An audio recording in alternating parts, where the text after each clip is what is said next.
আমার সন্তান, এখানে আমার ছেলেও আছে, তার বন্ধু বান্ধব উপস্থিত আছে। আমি নিজে তাকে বিদায় দিয়ে পাঠিয়েছি, হয় রাজপথে জয় করবে নাহলে বাড়ি ফিরবে না। মনোবল চাঙ্গা রাখেন, মনোবল চাঙ্গা রাখেন।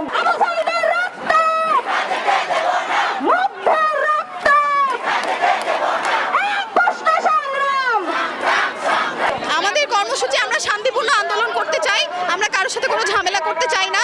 আমরা নিজেদেরকে প্রোটেক্ট করব, আমাদের ভাইদেরকে প্রোটেক্ট করব, বোনদেরকে প্রোটেক্ট করব, শান্তিপূর্ণ আন্দোলন করে আমরা বাসায় যাব। আমাদের দাবি একটাই, সরকারের পদত্যাগ।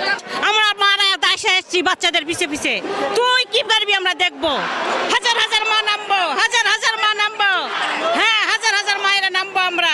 এই যে বাচ্চাগুলান অসহায় বাচ্চা, আমরা দুঃখিনী মা, আমরা কেন কষ্ট করে বাচ্চাদের মানুষ করে, বাচ্চাদের 24-25 বছর কত কষ্ট করে বাচ্চাদেরকে লালন পালন করতে হচ্ছে। সেই বাচ্চাদের রক্ত ঝরে তারা, তবু তারা